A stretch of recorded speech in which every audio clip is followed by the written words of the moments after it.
Everyone ready? Good morning, everyone, and welcome to the Virginia City Council Chambers. This is a regularly scheduled Committee of the Whole meeting. We have a large agenda today. We'll call this meeting to order. Today's date is Tuesday, January 21st, 2025, and the time is 9 a.m. And we have an addition onto the agenda we were remiss in adding. So under appearances on number 3, we're going to add Alex Perez from the Minnesota Department of Transportation, who will be giving us an update on the projects moving forward on Highway 53 related to the school project as well, and some improvements along the intersections. So that being said, thank you everyone for being here today and for your patience as we move forward for these presentations. And we'll turn the agenda over to our City Administrator, Britt C. Bennis. Britt? The first item on the agenda is Dana Hiltonen regarding the Washington Manor budget. Good morning, Dana. Morning, Mayor. Thanks for having me again this morning. This is our time that we go over the annual budget for the Washington Manor. So you can see in your packets, you were sent out the operating budget or a projected operating budget, and then today I also handed out a few things that didn't go out with the packet that include rent history, which I think is a little easier to look at than the rent rolls that come out. It gives you the straight percentages of what rents have gone up since 1997, and then also shows our proposed rent increases at the bottom and what the ranges of rents would be.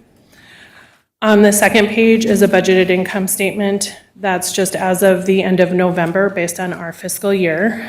On that, you can see that operating revenues are coming in 66.2% for 67% through the year, so very close. Operating expenses are coming in a little under, but obviously we're going through our winter months right now. And then our net income is coming out then a little bit better because of those decreased expenses. And on the last page, you can see the vacancies that were through the year. We are meeting our occupancy rate, but you will see there were more vacancies than we normally have throughout the year. We had a lot of turnovers, a lot of people moving out, moving into assisted living, nursing homes, things like that. So we definitely had very large groups during some months of a lot of units that we had to turn. The good thing is that I think our staff turned them over pretty well, especially even considering issues getting contractors in there for certain items, and still stayed, within our targeted percentage. So then on to the operating budget. I'll just go over the main categories. You'll see at the top, the first column was the final fiscal year ending 2025. Then the second column is the proposed, our fiscal year ending 26. And then the other columns are if you did a 2, 2.5, 3, or 3.5% increase in rent. So on the operating revenues, a proposed no increase would be in revenues to $797,812, all the way up to a 3.5% increase, which would be in revenues up to $823,321. The total administrative expenses are increasing a little to $75,620. The utility expenses it shows a decrease. Really, that was probably just from a little over budgeting of last year more than anything, to $92,150. The total maintenance cost up to $255,475. Total general expenses staying steady at $32,730. For total operating expenses of $455,975. We have capital improvements in there of about $50,000. And then we have total operating expenses and repair and replacement coming in at $505,975, up to $506,355. Showing your net operating income minus your debt service, with net incomes ranging from a no increase at $16,437 to with a 3.5% rent increase at $41,566. Currently, I believe your bond is around $540,000. You have a payment of about $270 on February 1st or thereabouts, which will leave a bond balance of about $270. Your final bond payment is $2,126, and the HRA currently has cash on hand of about $69,558 at the end of November. Obviously, you also have reserves and cash on hand as well.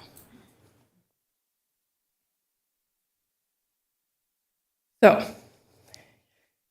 You usually ask me for a recommendation on rent. If you want me to give you a recommendation, I sure will First, today. before, any questions before you move with the recommendation from HRA? No questions? Dana? Okay. So, as you know, we're working together on trying to raise capital and have the HRA potentially take over the Washington Manor. And in order to do that, we've been working with both bond counsel and our financial advisor. And there are some things that are not in this budget that will be in our budget, such as a pilot, a payment in lieu of taxes. So that affects the budget. The HRA property insurance will have to be in this budget. So I'm asking that you increase the rents at 3.5% to help us account for those things in all of our projections as we're planning for that hopeful turnover and improvements to the property. If you just pause there for a moment, Councilor Johnson. Thank you, Dana. At 3.5% on page 2 of our packet, the last column, the rent range summary, looks off. It is off, I'm sorry. Thank you for bringing that up. So our financial manager just brought that up to me this morning. He didn't change that. So it's actually 812 to 1225. So if you look back at the rent increase sheet, you'll see the correct amount down there. One other thing I just want to point out, we did look at a couple other senior market rates in the area, one over in Mount Iron, one over in Eveleth. Their ranges of rent are $1,069 for a one-bedroom, $1,174 for a one with a den, and $1,279 for a two-bedroom, two-bath. The other location sets their rent with an algorithm, so it depends on when that unit comes up. Their minimum rent right now is going to be at least $1,300. Thank you. Any other questions? Okay, looking for your recommendations. 3.5% increase in rent. Thank you.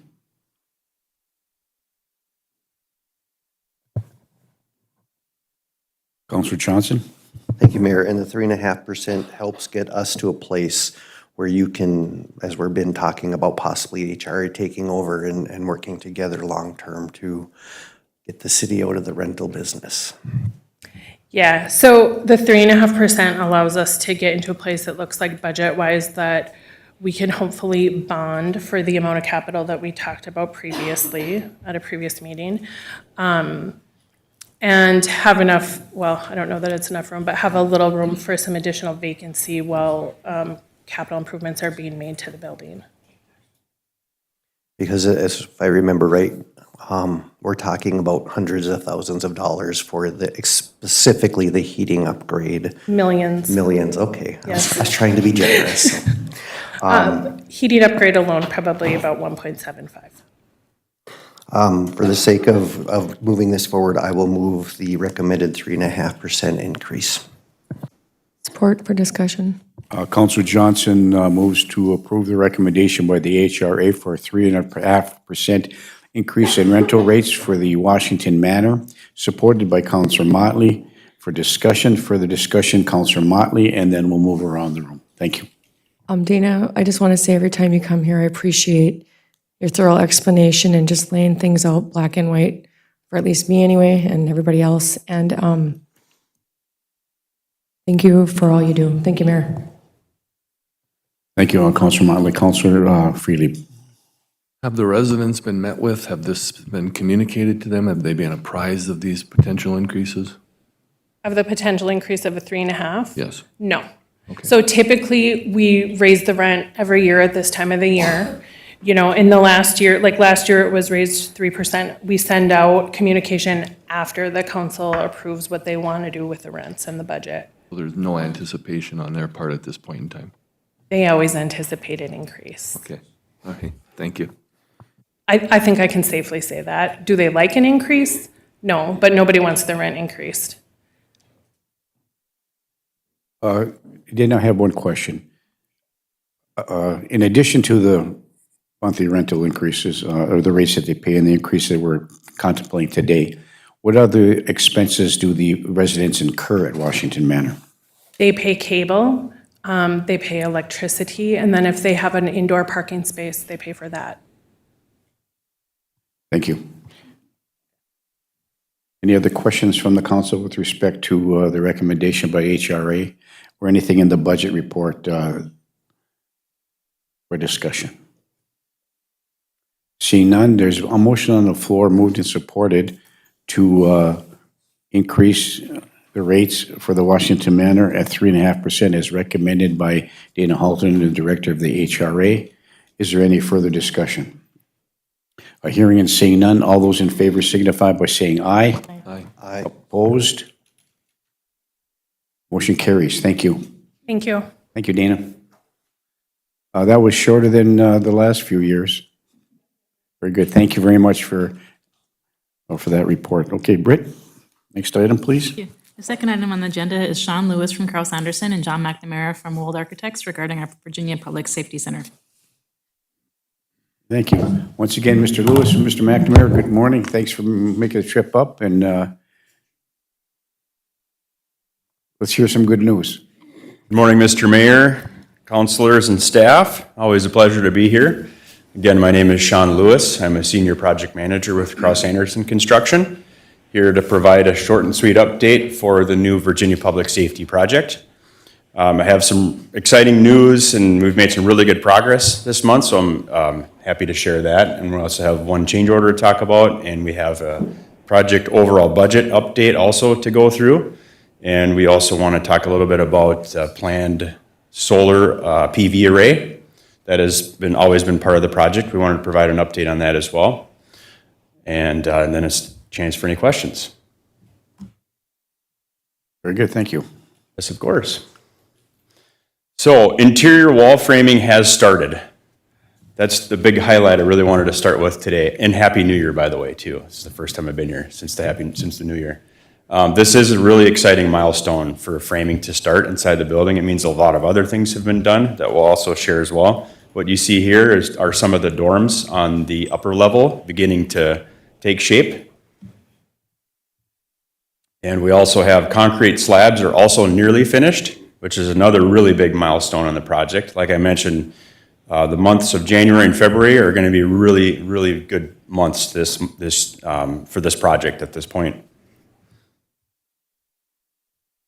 Roofing is also nearly finished after battling weather delays, and we have had several weeks of weather delays. We've mentioned that a few times before.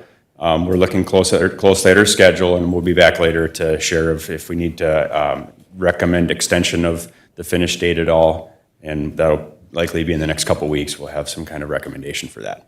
But the good news is that the roof is nearly complete. 35 or 40 below wind chills today. Of course, we're not roofing today, for example. But we are looking at some warmer weather coming up, and we'll be back at it to get things wrapped up soon. Last meeting, I explained briefly what the one single window was all about out on site. We did have window testing. It went well and passed, and so we're starting installation of windows shortly. Of course, once it's a little bit warmer, then we can get going with that. But basically what this is, in the picture here you see are the tools in the picture there, spray water. It basically kind of replicates a rain event on the windows to make sure that the window and the flashing assembly, all of the things are all working together like we had planned them to. So good news on that one. On a quick overall budget update, I do have it on the screen here as well, and I also brought paper copies too, so it'll be a little easier to bear with me. I'll pass these out in a moment.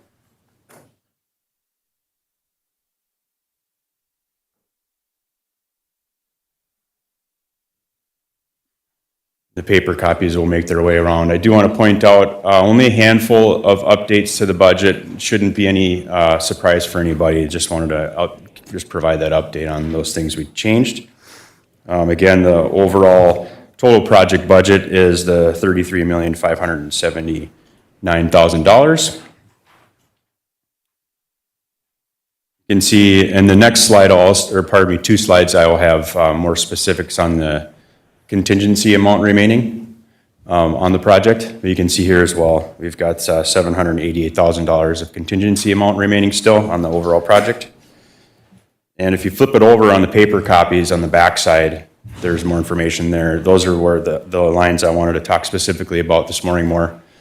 We did add $300,000 to the technology line, like we've talked about in previous meetings, to account for some things like TVs, for example, and a few other things that we anticipate will need to be purchased directly. We also have currently $958,000 budgeted for solar, for the solar PV array. That'll provide an update for here shortly as well. Wanted to point that out, that we have specifically have money budgeted for that system. That's been the plan all along. Right now, we're sitting in okay position. We'd like to work on it a little bit more before we come with any kind of recommendation. But we do have money there that will eventually need to be implemented for the solar PV array. And again, as a reminder, the solar is a requirement of the B3 requirements that are related to the funding sources of the project.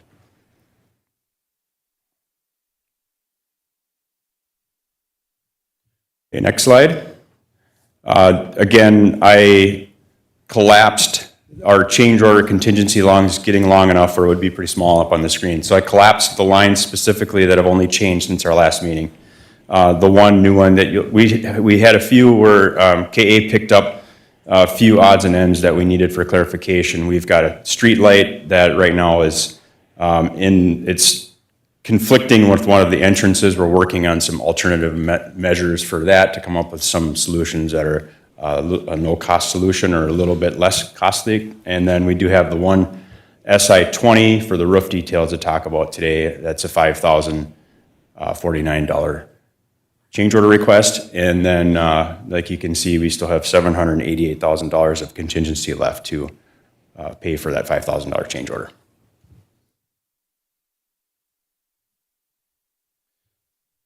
So the change order to recommend today is change order number 26 for $5,049.74. I provided the detail illustrating what changed, and we had to add, this is a detail where part of the roof steps up to a higher roof, and there's a expansion joint there. So what this is a cross-section that we're looking at here in the picture. I wanted to help kind of illustrate that we added some insulation, and we framed up a little bit more there to improve that expansion joint there. We've thought that it added value to the project, and it's an extra $5,000. And that's what I have for change order recommend today. Mr. Mayor, if you wanted to pause there like we've kind of done in the last few meetings. Yes, I think, thank you, Mr. Lewis. We'll pause here for a moment and let the council digest and have some questions or comments regarding the request for change order. Move around the room. We'll first start with Councilor Motley. Councilor Motley. I'll move change order number 26. Councilor Motley moves to approve the requested change order number 26 for the public safety project. Is there support? Support by Councilor Freelieb. Further discussion. Councilor Johnson. So I have two questions. One, is it done already? Yes. And I guess I'm not, you said it may, can you explain to somebody who knows nothing about roofs why it's better than what it was? Right. So it adds insulation and builds up a condition that we encountered there, partially because of the delegated design of the precast concrete. There was a bracket there as well that sits right about, I'm not sure if my cursor will show, but where the blue and the red come together there. So we're kind of building up over that and then insulating that joint so that joint has a good thermal break. And is this the entire roof or just in certain spots? Just in one spot, actually. So this is the spot kind of where apparatus, area A, the apparatus bay comes, and then the roof steps up a little bit. Be on the north, where that north apparatus bay comes to the L, and it steps up a little bit right in that spot there. Do you anticipate needing to do this at any of the other joints? Nope. Good question. No, we do not. Thank you for asking that. Yeah. Thank you. Thank you, Councilor Johnson. Any other questions, comments in the discussion phase of this change order request? It has been moved and supported to approve the change order number 26 for the public safety project. Is there any further discussion? Hearing and seeing none, all those in favor signify by saying aye. Aye. Opposed? Motion carries. Thank you, Mr. Lewis. Thank you, Mr. Mayor. And like I mentioned, quick update on the solar PV array. We have got some initial pricing back. We would like to work on that a little bit longer before we come with a recommendation. We do need to keep that process moving along so we allow adequate time for procurement of the actual solar panels and all of the electrical equipment to go with it. Our goal right now is to have a recommendation at the next meeting in February. The plan that's been all along, it's developed more in recent weeks, just to make sure everybody's up to speed on what the plan is. There will be solar panels on the ground on the south side of the site, and there will also be solar panels up on the roof as well. And it's about a 400 kW system right now is where we're at. And like I said, currently we're within that $950,000 budgeted amount. And we'd like to work on that. KA and Wold are going to work on that with our partner to see if we can find a little bit of savings there. Another update on the way we're delivering this, we're trying to keep it local as much as we can as well. And one of the options was to go through the state, through their procurement, and then be down into St. Paul and back up here. And we're not sure who we would get for the solar installer specifically.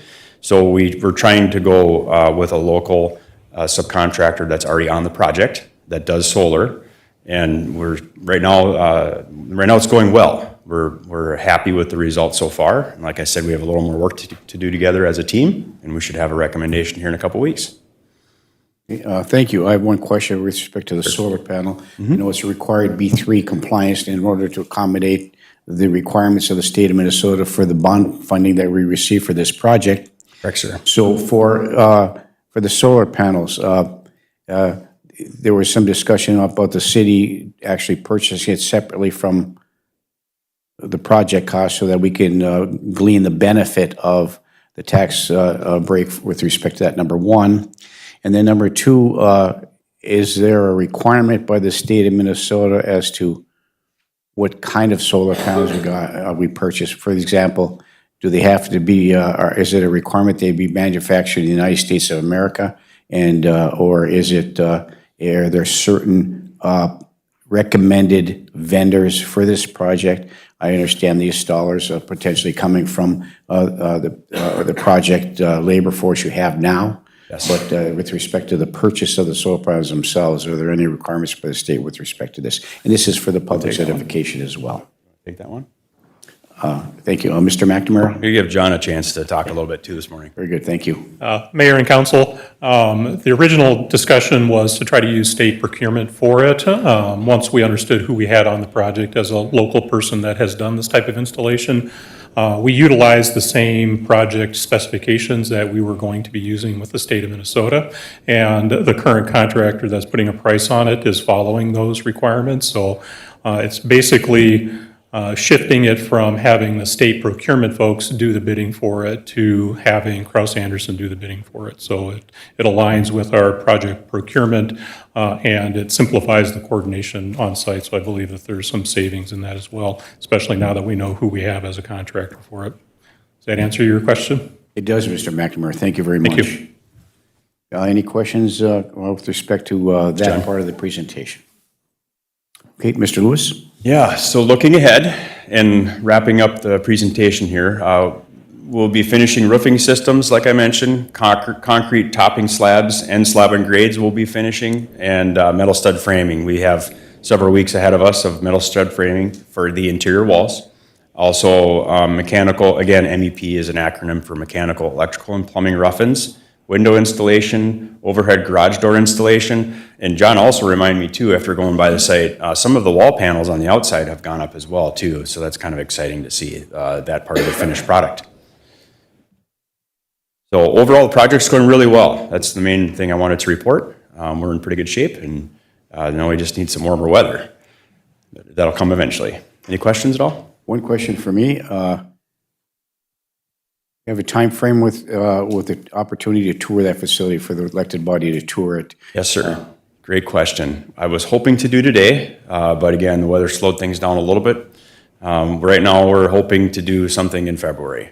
Very good, thank you. Yeah, yes, sir. I'm looking forward to it. We are as well. Okay, any other questions, comments for Mr. McNamara from Wold Architects or Mr. Sean Lewis, the project manager from Cross Anderson on this project? No other questions? Thank you very much, Mr. Lewis, and thank you again, Mr. McNamara, for making the long trek up here to Virginia for this presentation. So Have a good rest of your day, everyone. you Thank too as well. Thank you. And next item, Britt. Thank you. And the next item we are adding on the agenda is Alex Parrots from MnDOT to discuss the Highway 53 and Borgen Road intersection project. And hopefully the rest of the Highway 53 project also. And we also in the room is our engineer of record, Representative Matt Reed from SCH. Matt, welcome, and our Public Works Director, Jim Rosvid, as well. Welcome. Mr. Perez, it's nice to see you once again. Yes, good morning, everybody. I don't know if you need this on or not.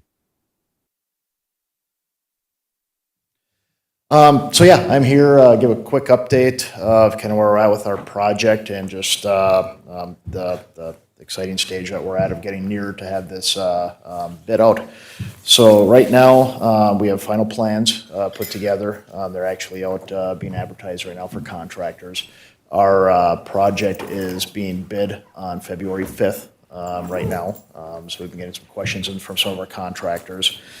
And kind of where we're at right now with the other sides is to go through and work through our cooperative agreements. And right now we are working together to do a 4-party agreement between MnDOT, St. Louis County, the City of Evelyn, and City of Virginia, which includes whatever the cost shares are between all the cities, the final maintenance, the final ownership of some of the lighting systems and some of that stuff. So we've been working with city staff, with Britt and Matt and the such to go over the agreement and go through any questions that they've had on there.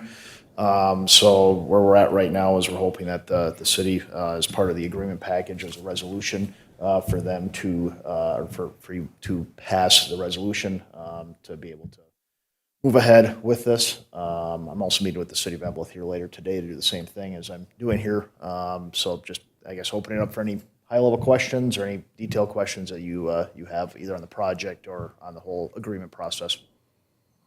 Thank you. Just a brief, and I know we'll be discussing this internally as we move forward with some of the funding that may come available with respect to the state project funds for the city's contribution to this project in amount of, I think it's a little over $700,000 or some of that. If you probably could give us a exact amount of money, and of course Sherry and Britt as well.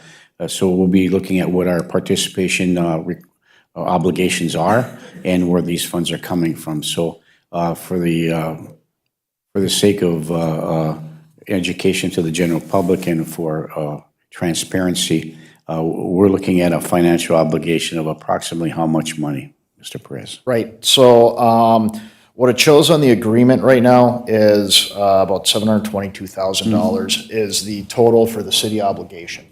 Of that, the city applied for and received active transportation funds, which is a grant, which is capped at $198,000. So you subtract that off of that number, and that would be the city obligation on there. And then I believe the funding mechanism that Matt has worked through is to use state aid funds for the remainder of that. So state aid transportation funds to cover that difference on there. And that's what we understand as well, but thank you for the explanation and so for additional information for the general public. So we have full transparency in how we're going to pay for this and that the money is available to do so. And we're using the state funds that we're receiving, and then of course using our state aid funds as well to cover the costs associated with this too. And other communities like Evelyn will also have the same type of buy-in for some of the projects that they have as well. But our basic obligation is for the Borgen Road and Highway 53 intersect, right? Yep. And most of your costs are actually the stuff that's up Borgen Road, kind of from Midway Drive up to the school access, which I know we talked early on in development was it made sense to do when we had our contractor out there, and that the city at a certain point would probably be upgrading that in the next few years anyway. So let's just include that. So that was kind of that work section there, just made sense to loop in. So. And that's the collaborator we have with the state of Minnesota. The obligations we're required to do that, and the decisions that we made as a council to move that all the way up to the White Cedar Drive from the Borgen Road prepare that. And then the collaborative with St. Louis County about fixing that stretch down the road during, when we're doing the road swaps as well. So all that's in the works moving forward. So all part of the entire shell of what we're going to do. So thank you. Councilor Motley, and then over to Councilor Johnson. Just 2 questions, Alex. When is the project potentially going to start? Yep, good question. So we're gonna, like I said, have our bid letting February 5th. And right now, we're hoping that the contract will start April 1st, right in that general vicinity. I don't remember the specific date, but the first part of April. With that work mainly being down at the bridges by Fail Pond. There's a northbound and southbound bridge there. Those are getting replaced with new bridges, so we're gonna start that demolition then. The main part of the project, the most impactful, will be once school's out. We're gonna actually be detouring Highway 53 up kind of by the Hockey Hall of Fame Curling Club behind Lundgren's and out through Borgen Road area with some temporary signals and whatnot through there. That'll last June, July, and August and be back open by the time school's there. And then we're hoping to get all of the construction done by the end of the construction season. So just say end of October, because there'll still be work after the detours done to do that, so. Thank you. You answered my other question. And will the bridges be done then also in that June, July, August? You'll have a whole new bridge system? Nope, the bridges will take pretty much a whole construction season, so that's why we're starting at the same time. But we are demolishing both of them at the same time, so you'll be utilizing the ramps to go up and down. And if you see the wood poles that are out there right now, those are gonna be temporary signals. So we got the work done this fall, all the groundwork, to be able to start it in April, because we knew that the ground was probably gonna be froze before that. So all this in an effort to try to get it into one construction season instead of where normally this would be multiple, which would have more impacts on just the community in general, and then obviously higher costs and everything else. So we were trying to do as much as we could to squeeze this into the one season. Yeah, it sounds like it's pretty aggressive. Thank you, Alex. Thank you, Mayor. Thank you, Councilor Motley. Councilor Johnson. Thank you, Mayor. I have a request, and I'm sure you already do it, but make sure you're communicating not only with our EMS, but all the volunteer fail. That's going to clog up that area pretty good for the summer. Thank you for the timeline. Are you part of the other road that's theoretically coming in behind Mesabi Trail, and do you have any updates on that? Right, so St. Louis County is leading that effort. That's gonna be a new county road as part of the city of Evelyn, and the county have worked on a CASA swap to swap some road jurisdictions. So they're working on that. I know general timeframes. I know they're still working on trying to do, there's gonna be a second roundabout kind of behind Slumberland. I know the county is still working to try to do that this summer as well, to get all the impacts up to the school done in 1 year. I know that would be a separate county contract and a separate county contractor. Well, potentially, right? They're hoping to let that after our project, but I don't have the specifics if they're still on track there. And I believe their road would be about a year or two after that to do that final connection. But they are working on the plan development with all that. And we're communicating back and forth because it's all tying into our network as well. I appreciate that. Thank you for the And thank you, Councilor, for that question. Just, I went to a couple of meetings where you were there, and the county, at the county public works area up there by on Highway 135, and they did indicate Eric Lund gave us a specific, pretty detailed timeline in how they're going to do it when the project's going to come. So maybe a good idea for us to maybe reach out to the county and ask Mr. Lund and his staff to come and give us a little update and give us a little more detailed account of where they're at with that. So thank you. Yeah, and we'll be planning, once we have our contractor on board, to be doing some more public outreach just on overall construction, what's going to happen this summer, and then just project development stuff like with the county and everything else. So we'll be doing that, probably sometime in the March, April time period is what I would assume on there. So. Thank you, Mr. Perez. Any questions for Alex from the Minnesota Department of Transportation regarding these projects? I apologize for not putting you on the agenda. I was remiss in getting it on there, but we got you there. So appreciate the update and look forward to the next one. Perfect. Thank you all. Thank you, Mr. Perez. Britt?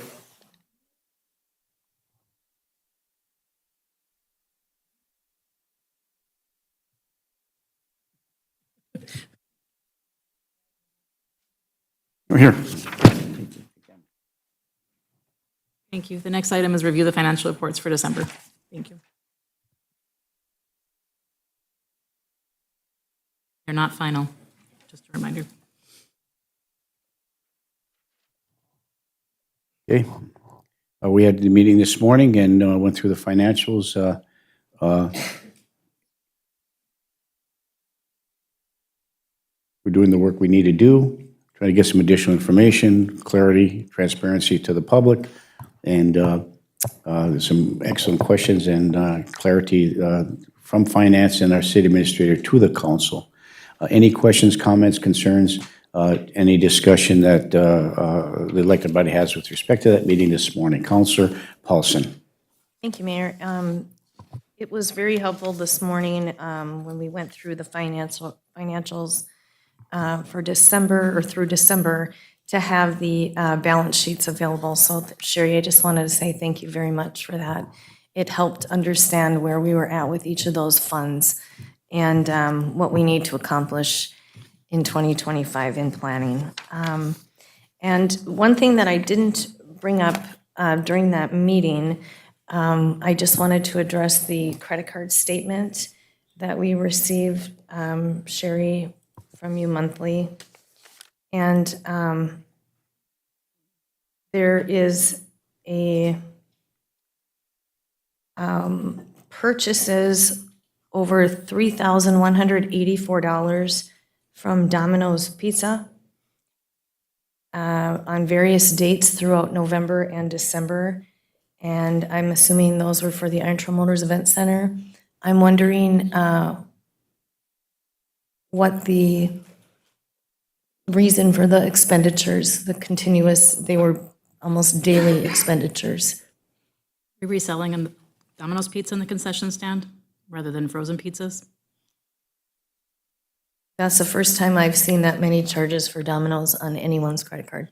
Correct, because now we're selling Domino's Pizza rather than frozen pizzas in the concession stand. It's cheaper to buy a $6.99 pizza and sell it per slice than it is to buy the frozen pizza and have staff cook it and prepare it. Okay, so the amount of profit should be more profitable Correct, at this. correct. And some days are bigger than others. We go through more pizza, or if there's a bumper car party, the pizza comes in their package, Okay, then we would buy that pizza and then. okay. Thank you for that. I appreciate that. Thank you, Councilor Paulson. Okay, any other questions, comments with respect to that meeting this morning? Seeing none, thank you for everybody for attending that meeting and for the information provided. Next item, please, Britt. The next item is approve the purchase of 5 PCs for the USAR at a cost of $16,930. And just to note that we'll have our Assistant Fire Chief Eric Jonason will give us an update in that regard, but this is all reimbursable funds for this project, or for this purchase. Thank you. Assistant Chief Jonason, good morning. Good morning, everybody. The PCs are for the overhead command staff, so task force leaders, logistics, plans, like that. It's one of the things that our team is lacking, and this is 100% reimbursable through our base budget, which is set by the state legislator every biennium. So essentially a formality. Thank you. I will Councilor move the Johnson. purchase. Councilor Johnson moves to approve the purchase of the equipment. Is there support by Councilor Beyondich? Is there any further discussion? Hearing and seeing none. All those in favor signify by saying aye. Aye. Aye. Opposed? Motion carries. All right, thank you. Thank you, Chief. Stay warm. You too. Item number 5 is to discuss options for payment of the garbage truck. Okay, thank you. So I know we talked about this and moved this to the committee of the whole meeting from the council meeting. And there were some questions from the public with respect to this. I was going to wait and we'll entertain some questions with respect to this and hopefully get some information from Sherry and you, Britt, about some of the options moving forward, one way or the other, whether we purchase or we don't. But I just want to say I'd like to apologize to the council for last Tuesday's meeting, and we had some presentations and one statement that was extremely visceral and disrespectful to the council. And normally, under these circumstances, we have public appearance and we have scheduled appearances. But, we always want to be transparent and give citizens the opportunity to speak and their mind and bring up topics and ask questions. But last Tuesday night, there was some personal attacks on the council and staff and it was unnecessary. And so when the resident was allowed to speak out of what our normal course of our agenda is, created that issue. So for those counselors that received the wrath, so for the bad lack of a better term, I think that was very disrespectful. So we do have a policy, engagement policy for the public, and we'll be reading that at the next council meeting to ensure that we have a respectful dialogue from citizen to elected body. So just want to see that. Thank you very much. Councilor Paulson. Thank you, Mayor. So the motion was made at the last meeting to put a hold on this until we can determine what in fact we're doing. And I just would like some clarification on I think down the line, we're talking about the solid waste ordinance, and that's the garbage ordinance, that's correct? So that needs to take place. But my question is, should we be taking possession of this garbage truck if we are going to have discussions regarding privatization services? And I don't know, Sherry, if you got communication from McQueen, but I don't think there was a penalty if we didn't take possession of it. And I'm just wondering if you do have that information, if we could get that clarified. I personally don't have that information. Do you, Jim? Okay, Brett? And I think that was one of the things that was asked to have clarified, as well as what the legal opinion would be after reading that contract. So I'm not sure, I don't think we're getting the clarification that we had asked for from the previous meeting brought forward to today's meeting for this discussion. Pam, do you have some clarity? Thank you, Mayor. I believe Jim and I both looked at the quote. There was nothing in there that we saw was a penalty for not receiving or accepting the truck. I thought that's what I remembered reading as well. So I feel that, I guess it's my opinion that we would hold on this, taking possession of this until we get our ordinance in place and then understand what we are actually doing with our solid waste collection with garbage. That's where I'm coming from personally, but we're here to discuss this morning. Thank you. Yeah, thank you. And we'll continue to discuss. It could be made in the form of a motion and then discuss, or we could discuss before a motion is made. So there's any questions or concerns or statements that the council would like to make or inquire with respect to the purchase of the garbage truck or not purchase of the garbage truck? Councilor Johnson. Thank you. Jim, this might be a question for you. How will our current services be impacted if we do not take ownership of this new truck? Jim, would you please come forward? Thank you. And see if you can give some information to the public and to us with respect to Councilor Johnson's question. Morning.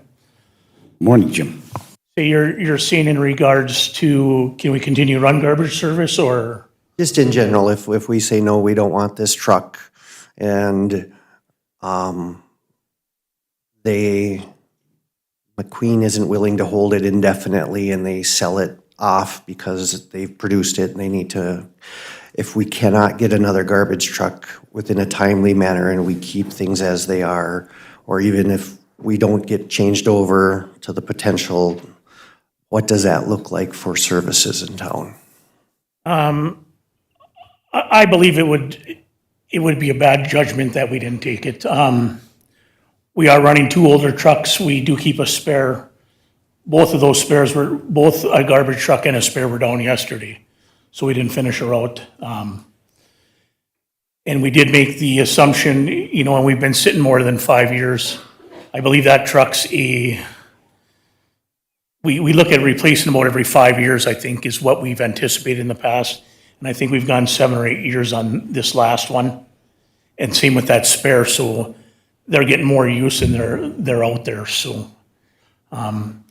As far as the purchase of them, we made an agreement. Half the purchase was from Mid-States, which is Virginia local business.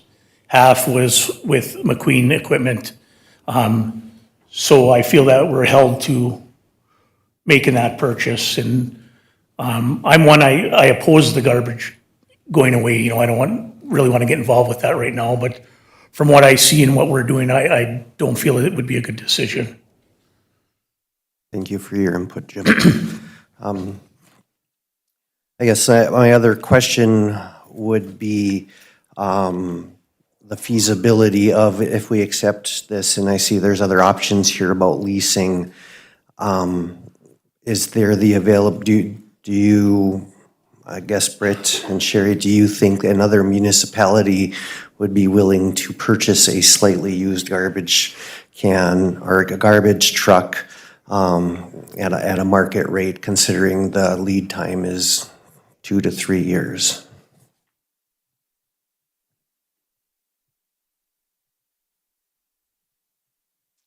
I don't know that I can speak for another city. And realize a few of the smaller cities have an outside service that does it. They don't do it themselves. So I don't know that I could say that. Okay, that's fair. Thank you.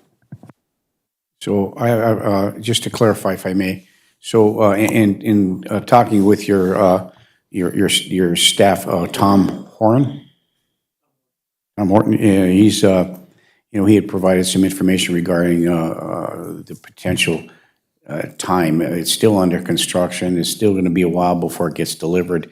So it's not that it's going to be delivered next week or the week after. There's still some time with respect to that. So for us to find out what we're going to do.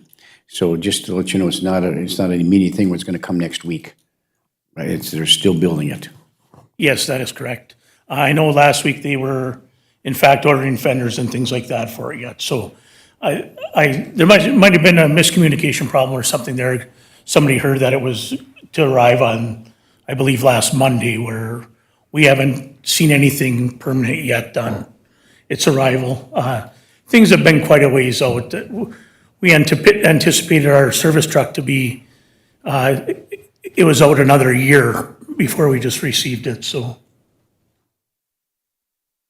Thank you. And I think a question we would have, and defer to the rest of the elected body to ask some additional questions. So I think we would like to find out, from a legal perspective and from just to clarify, is there a fee or that we pay if we don't take it? Is there, now let's find out that for sure, number one. Number two, I think we have to find out how far out that build is. So we need those two questions answered to help us, if there's some additional time to discuss what the options are. We're going to take it, not take it, whether we lease it or not lease it. We're going to continue to operate where we're at. We're down the road a little ways with respect to any consideration with respect to the contract for garbage service. We have to change our ordinance first. And there's some compliance issues and recommendation issues with respect to how we do our garbage for the Minnesota Pollution Control Agency. We're following their guidelines with respect to how we change our ordinance. So that's down the road a little ways, and we're trying to accelerate that process as quickly as we can. So in the midst of this, in the middle of this, is this garbage truck issue. Councilor Paulson. So those are the two questions I think we need, but I read the contract and I couldn't find anything that states that we would be charged a fee for that. I'm also trying to find the capital equipment outlay. If we are we truly budgeting every 5 years on that 10-year capital outlay? I was just going through my desk to try to. Planning, not budgeting, planning for on the 10-year capital outlay. Okay, so that's the maintenance schedule every 5 years, a new garbage truck for over $380,000. Just remember, our last truck that we purchased was only 200,000 flat. I mean, it's just the costs have gone up that much over the years. Okay, And that's what I was going to address. Our price went from 196 to 311 or $314,000. And it's ever since COVID, this 35 and 40% markup. And I think we could go longer with garbage trucks. I think we could probably get 8 years or, maybe some more time out of them. But we need to plan that, you've got to run a straight maintenance program and a safe rotation. And we just haven't been doing that, and it really throws a wrench into everything. and then the other thing is that I still don't understand is how we would be paying for this, because we did not budget. So I don't know how we can move forward unless we have those 3 key pieces answered. If it's amenable to the council, maybe we table this to the next committee of the whole, and we can get some more information ready for you.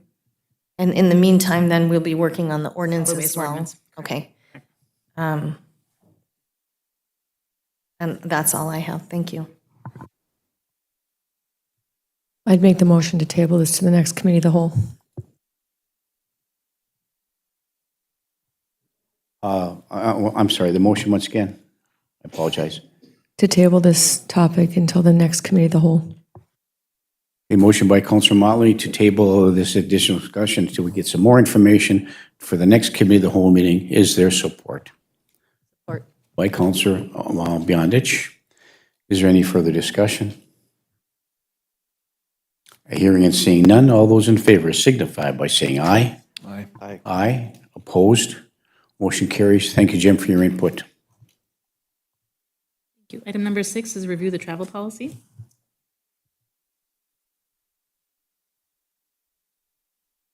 Britt, if I may, and Sherry, as we look through this travel policy, I think this came up, there's a question regarding a day trip made, that was going to be made by our marketing director for the Iron Tramways Event Center to a show down in Minneapolis, a day trip down and back. Pardon? Duluth. I'm sorry, excuse me, apologize, Duluth. And so, when somebody goes to training or travel for whatever that case may be on a daily basis, is it common practice for, I'm just going to clarity for myself and maybe for others, that a travel request is made for that purpose? An example would be, say the chief of police is going to a training for NLAC, and it's a day trip to Itasca County and back. Does the chief of police fill out a travel policy to do that? No. And so I can understand having knowledge about travel requests, and I think looking at the clarity with respect to what constitutes travel and what doesn't constitute travel. So, and I think that was the emphasis for reviewing this travel policy. So we'll start from left to right and go through with the city council. First, Councilor Paulson, and then over to Councilor Johnson. Councilor Paulson. Mayor, on page, it's 1.0 of the policy, it says the purpose of this directive is to document the city administration's policy of dealing with attendance at conferences, conventions, training sessions, and other important meetings such by city employees, and to provide administrative control over travel expenses incurred by such attendance.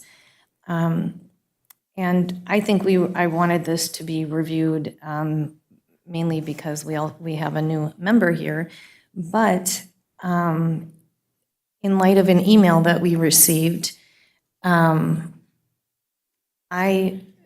went back and looked at past practice regarding the Duluth Wedding Expo, and every year, requests have come forward to attend the Duluth Wedding Expo in the form of a travel request. I understand the employee's email regarding having meetings taking place off-site and having to go to those meetings, But I feel that, I know that even when we've had conferences in Mountain Iron, there's been a travel request filled out for attending whatever education it is. Those have been come forward because they're expense related. So this, I understand, my question wasn't that there wasn't money in their allocated budget for marketing. That wasn't the question at all. But the policy, in my opinion, is pretty clear. If you're attending conferences, conventions, training sessions, and other important meetings by city employees, that a travel request needs to be filled out. Whether it is a day or overnight, our travel policy does not specify that. And if we need to specify day or overnight, and I think that just needs to be clarified, because it was an expenditure. So and in the past, I think it was a 2-day, there was 2 days, maybe a setup day and a day of, I don't know myself, but I had just gotten contacted by a constituent regarding this, and I followed up on it and followed through on it. With the current policy language, it would be my opinion that a travel request should have come forward when you're doing off-site travel. Not necessarily meetings, but it's a convention that we were attending on behalf of the city of Virginia. So I think, I don't know, Brian, if we need to clarify that in the 1.0 of the policy, but there was an expense, and in 2023, the request did come forward as a travel request that we approved. The paperwork was filled out for 2 employees to attend. And I want to say it was $1,100. And one of the employees at the time, when I went back and listened to the meeting from 2023, December 26th of 2023, it was stated that possibly those funds could be expended elsewhere. But after receiving the email we received, it sounds like that they did have a good turnout for that expense. So I just, in reading the 1.0 of the policy, what is the expectation? Is it include day travel? Thank you, Councilor Paulson. Mr. Lindsay? Thank you, Mayor. So what I'm hearing is that there may be some mixed practice, and I think a good discussion for the council to have is what is the intent of the council? Because in that section of the policy, it seems like there's 2 different aims. One aim would be to document when employees are attending conferences, meetings, et cetera, and the other is to help regulate the expense. And so if the intent of the policy is to use the travel requests for the purpose of tracking who's in attendance at meetings and conferences, then that could be clarified a little bit to indicate whether or not expenses incurred that the travel request should be put in, or vice versa. If the more important aspect of the policy is to control the expense that's attendant to travel, then we could clarify that in the policy, that any time an expense of X number of dollars, so more would be incurred in traveling, the request must be put in. So attending of an off-site expo would be considered a travel under this current policy language? It could be, yes. Okay. So do we need to change that verbiage at all to make it clear? I don't know if you saw the email that came forward from an employee, but there is off-site meeting traveling happening. And I guess maybe a personal vehicle is being used. Maybe take a look at that email and see what we need to identify to make sure that we have adequate insurance protection if the employee is either A, traveling with a city vehicle, or B, using their own vehicle for meeting attendance.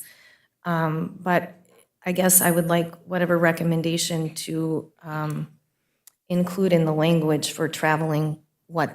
I don't know if we need to be that specific. If we do, then could you help us craft that upgrade? Thank you. Thank you, Councilor Paulson. Before we go to Councilor Johnson and to Pam, I mean, I I understand we have to control expenses with respect to travel. I get that.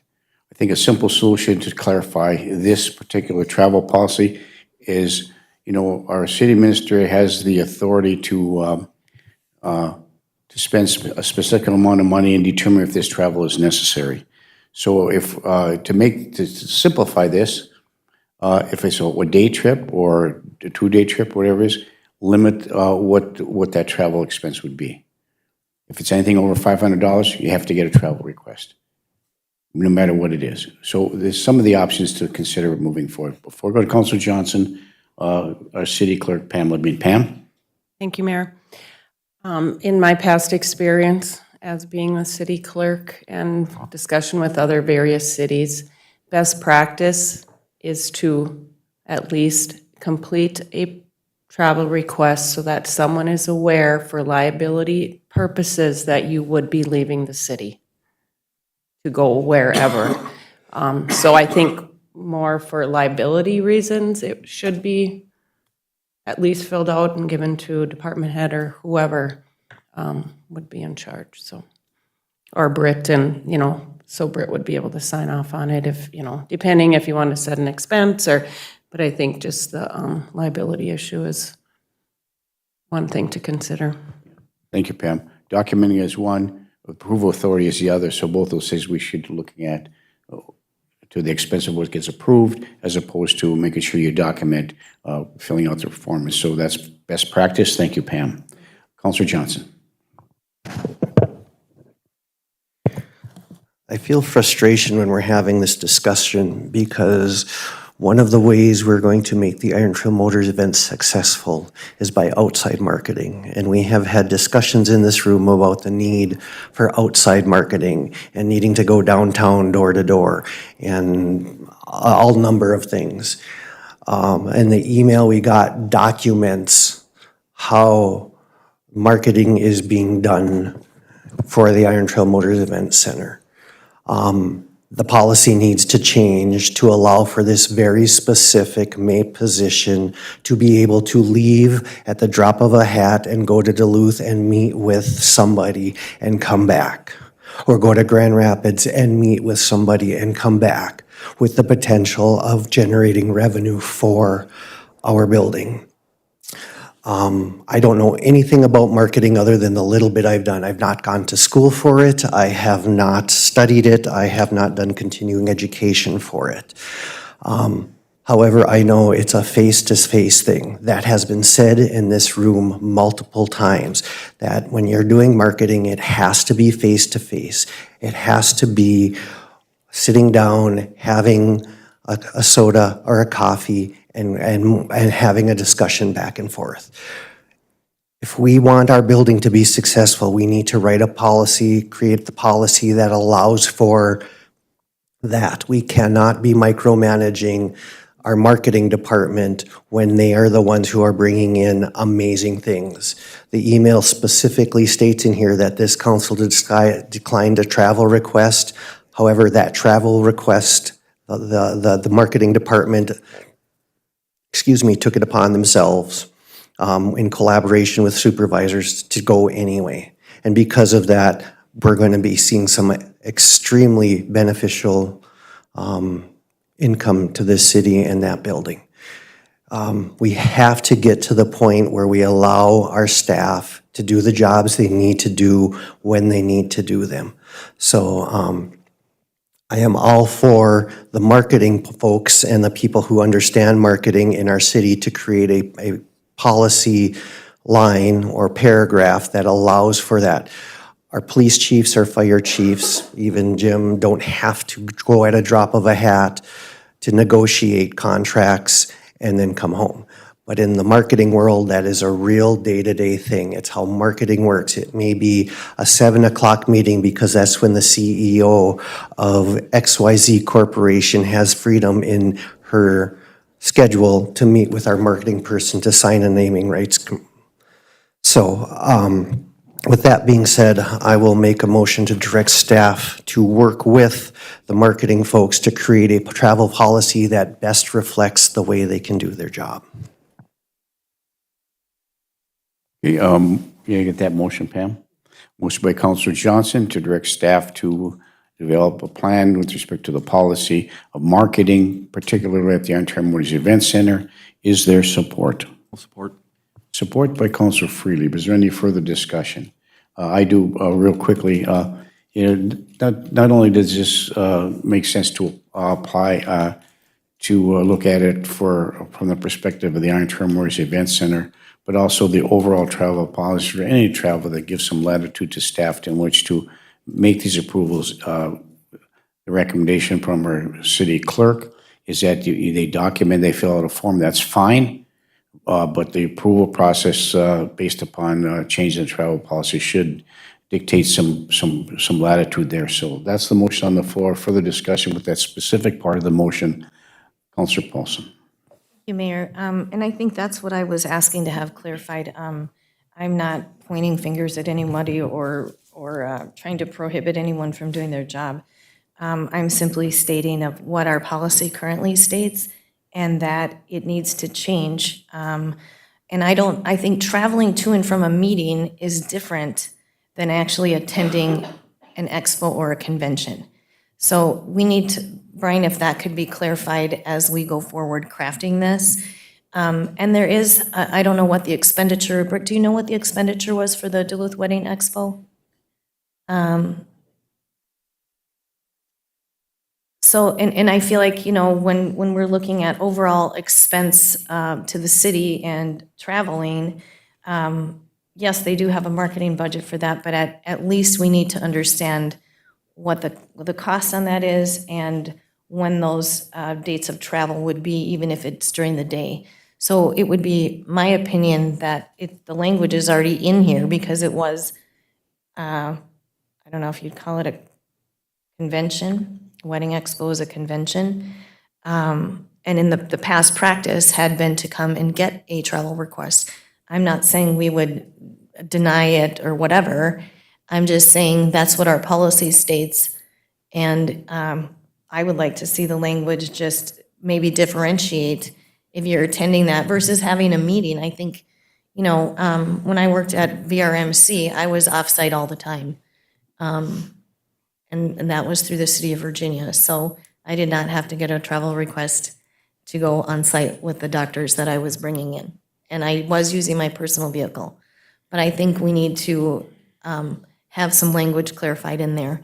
And that would be one of the things I would appreciate. Thank you. Thank you, Councilor Paulson. Read back the motion, please. There has been moved and supported for this particular motion. Moved by Counselor Johnson, supported by Counselor Friedlieb, to allow staff to work with the marketing department at the event center to add reference to their position in the travel policy. Is that correct, Counselor Johnson? That's satisfactory, yes. Moved and supported. Is there any further discussion? Counselor Bach-Schneider. Thank you, and thank you, Counselor Paulson, for putting this on the agenda. As a new person, it was really helpful to read. I do have kind of a lot of questions just overall. One thing is, does this policy extend to counselors as well if we travel and our travel requests would go to it? So for example, I'm going to next month to a conference. It was booked prior to me starting as a counselor, and I don't believe that's come here for approval. So Pam, I probably should come and see you like right after this meeting to get that on here. Yep. Okay. It applies to elected body as well, Counselor Bach-Schneider. Okay, thank you. I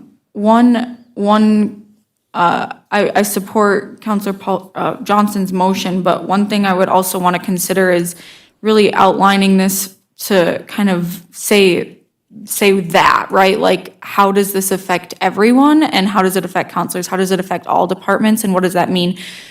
Because I don't think that that's clear in this. All of a sudden, on like the final page of it, I was like, oh, maybe it does affect counselors. So I think that it needs to be clear like who it affects and how. Additionally, on page 1 of the policy in section 3.2.4, it says actual costs for lodging will be reimbursed, but charges shall be reasonable and consistent. I think defining what reasonable and consistent would be helpful. What I think is reasonable versus what somebody else thinks is reasonable.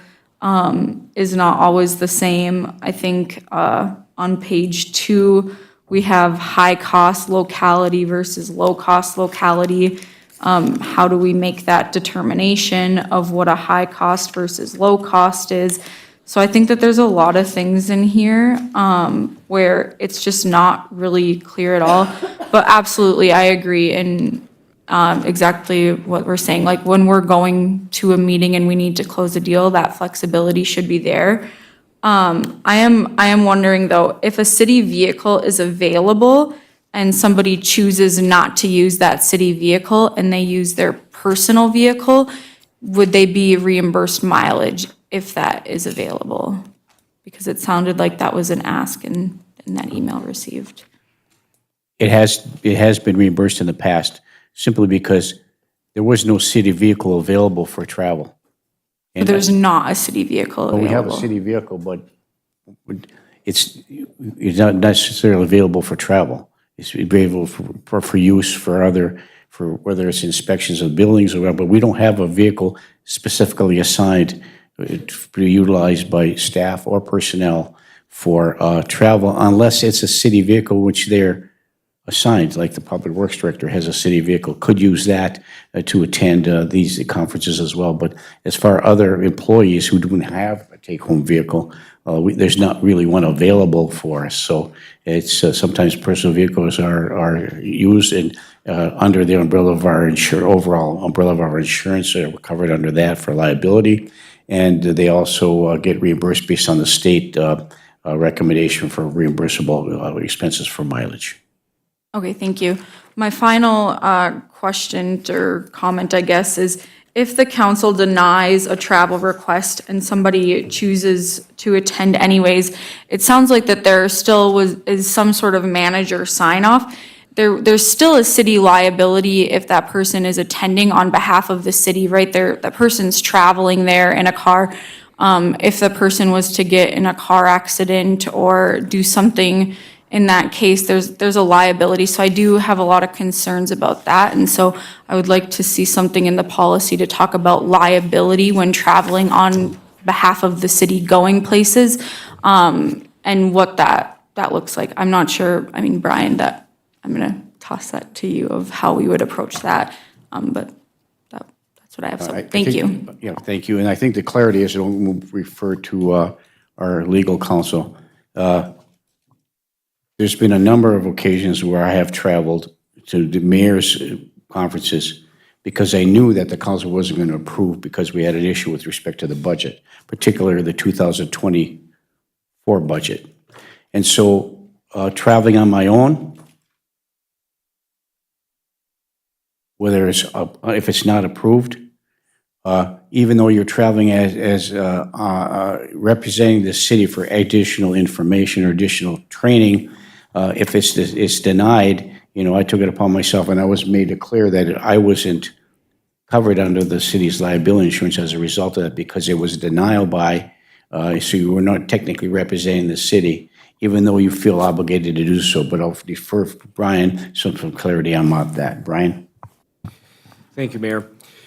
So, Councilor, I think the answer to your question is it becomes complicated when you have kind of that mixed situation. I mean, the easy situation, the one that we learn in law school often is I'm engaged in a certain employment. My employment causes me to travel down to, say Duluth to attend a conference. I'm covered by, like, say, workman's compensation liability. If I'm injured during that trip, it's considered to be a work-related injury, and I'm covered that way. And obviously, we've got this case law that deals with, so what happens if I go down to the conference and after the conference, I go to the trampoline park and hurt myself recreating, but I'm out on the work trip? That's covered differently. But even that simple part of the analysis becomes much more complicated when you have a request to go do something, or something that normally seems like it would be work-related, but you've got documentation that says, no, you're not permitted to go on this work-related. So then the question becomes, are you within the scope of your employment? And I tend to agree. I think some clarification in the policy would be a good thing, because had an employee who's engaged service, who's going for the primary purpose of furthering a work function, it's arguable that they still could have been covered under the city's insurance, but it would have been so unclear. The lawyers probably would have made a fortune fighting about whether coverage would apply or not. And so some clarity would be a great thing here. Does that answer your question, Councilor Boxnader? Yes, it does. Thank you. No further questions. Thank you. I just have to say this and then we'll move on. Changing the travel policy, tweaking the travel policy, that's fine. But, and the city council has the ultimate authority over the expenditures. But we give our staff, our professional staff, particularly our city administrator, the option of approving or disapproving certain travel functions back and forth. Filling out the form is one thing, but I don't think every travel request has to come back to the city council for approval. I think that's micromanaging, my personal perspective. I think we give our staff, they're professional, they watch the budget, they take a look at what's in the budget. Is it a necessary travel request? Is it training that's going to benefit the city? Is it going to be a career enhancement opportunity that eventually helps the city move forward? All those things, education. Is this a legitimate travel request? If you want to limit the amount of money or whatever it is, that's fine. But staff has to have some latitude there. And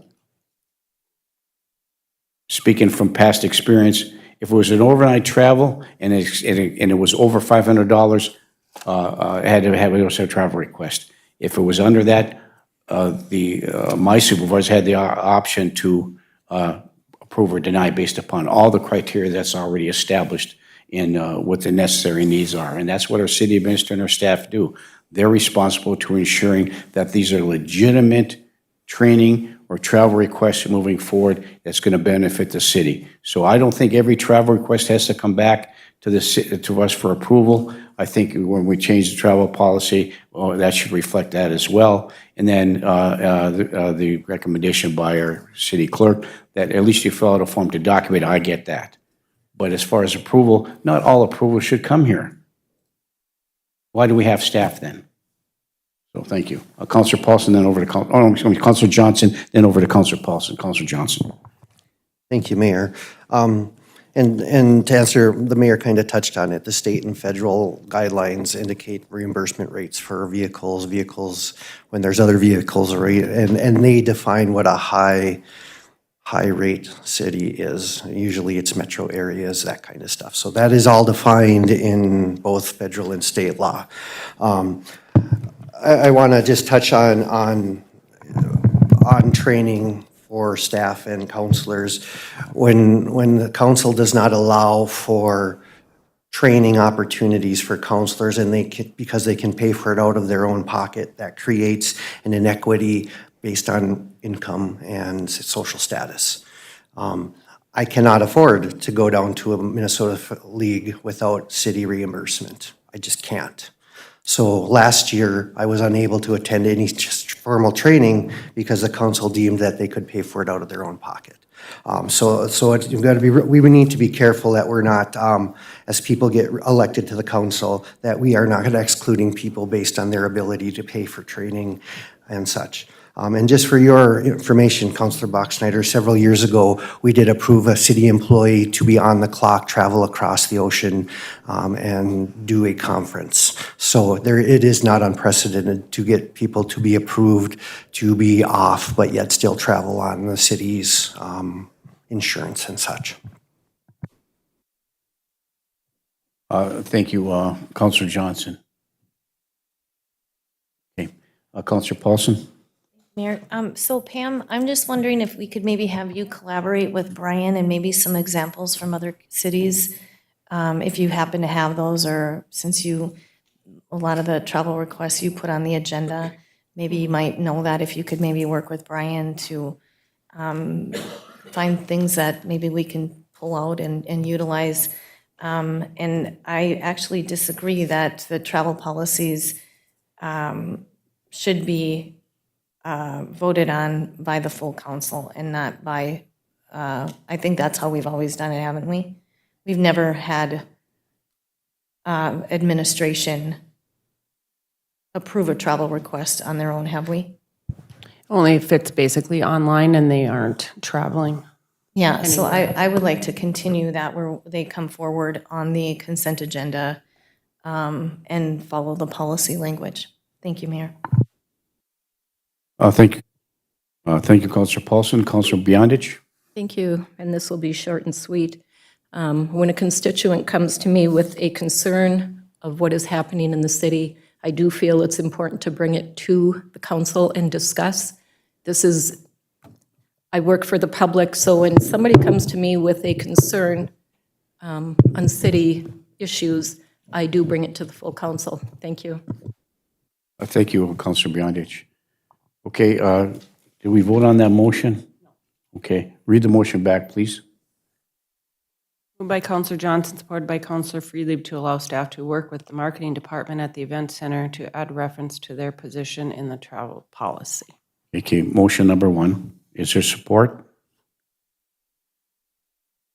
There it is, support. There was moved and support, yeah, I'm sorry, moved by Counselor Johnson, supported Counselor Freely. Is there any further discussion on this particular motion? Counselor Beyondich. At that point, would it come back to the council on the policy? Thank you. Yes, it would. Thank you. Moved and supported. Is there any further discussion? Hearing and seeing none, all those in favor signify by saying aye. Aye. Aye, opposed. Motion carries, and I understand there might be another motion coming out of this at all? No?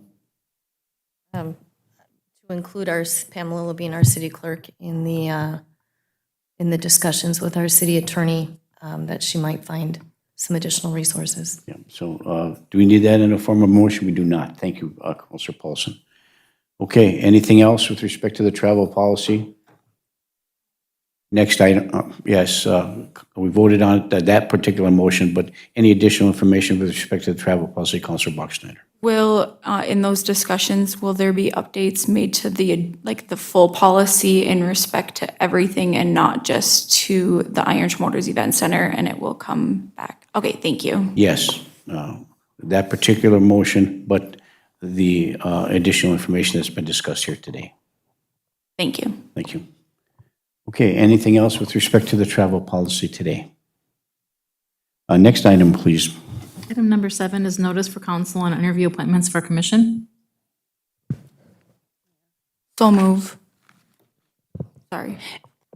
Thank you. I just put this in there as an update and notification. I know we have discussed on our resolution for meetings for commissions and committees that they go to the next committee of the whole meeting for discussion prior to going to the council meeting for approval. On this case, we are having our interviews today, which the appointments would be made next week. So I just wanted to give a heads up to everybody regarding that because there wouldn't be another committee of the whole in between there. So I just wanted to make notice of the motions that were previously made. Okay, thank you. And some of these interviews are new and some are incumbents? All right, thank you. So move. Counselor Bachschneider moves. Is there support? By Counselor Freely. Further discussion? Hearing and seeing none. All those in favor signify by saying aye. Aye. Aye. Opposed? No. Roll call, please, Pam.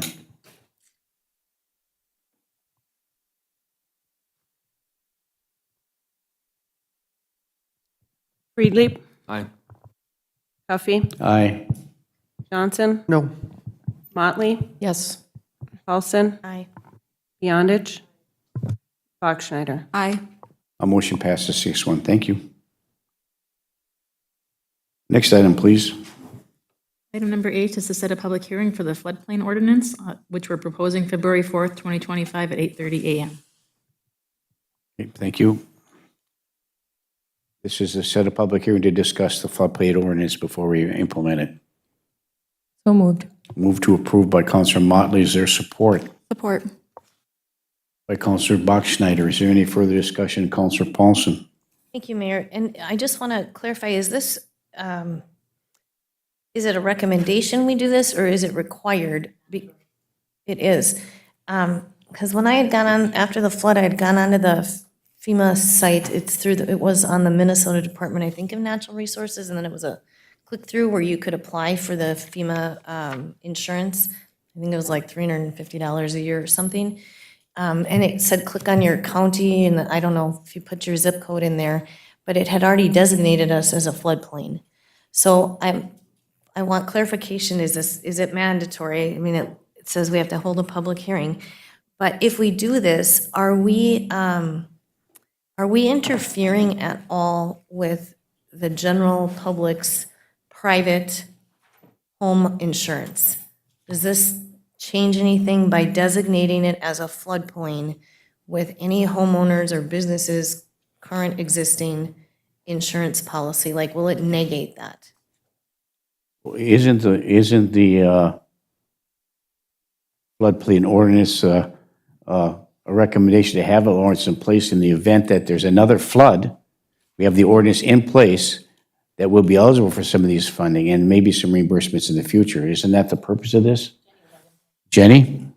Thank you, Mayor. Thank you, Councilor Paulson. So it would not negate any insurance policies, to my understanding. However, if we do not adopt an ordinance and we do not have something in place by March 25th, 2025, it would affect our National Flood Insurance Program status, which means we would not be a part of the NFIP. So that could have an effect on homeowners insurance. So have we been a member of that NFIP in the past?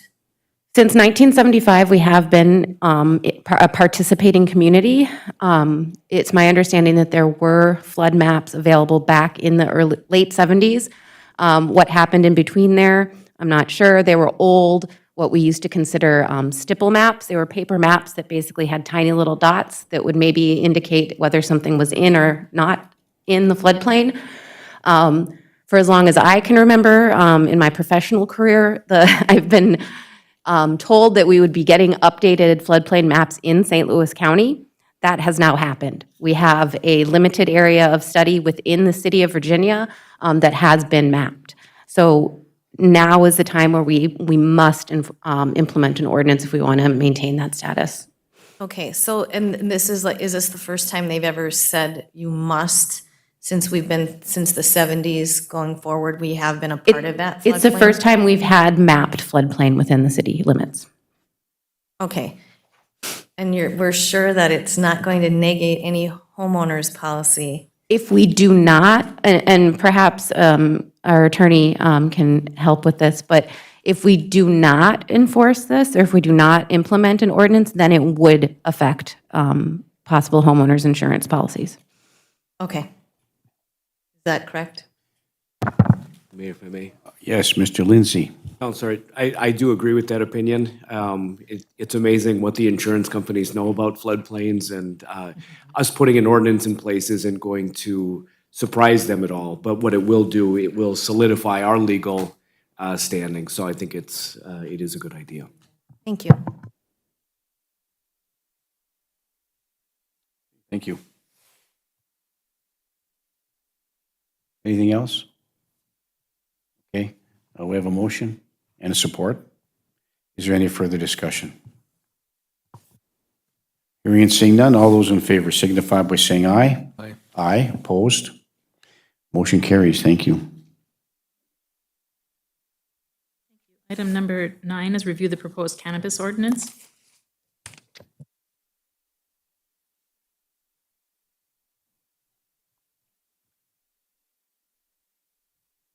So as we're looking at this, I know the law requires it. I know we have to have a ordinance with respect to this. I understand the potential for tax revenue and all the issues associated with the legalization of this product. But I think we need to make sure that we restrict as much as we can any access to whatever dispenser we have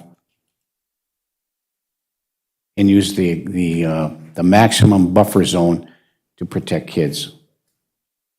I don't like the law to begin with, but that's a personal matter. We have a requirement to comply, and we will certainly do that, and the ordinance will help us accomplish that. Thank you. Councilor Paulson.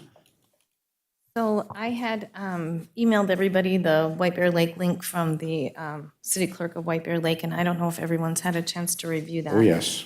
But they, it appears that White Bear Lake is treating these as conditional use permits, and they're individualizing 13, since there's 13 different micro business, meso business, cannabis retailer, event organizer, there's 13 different styles.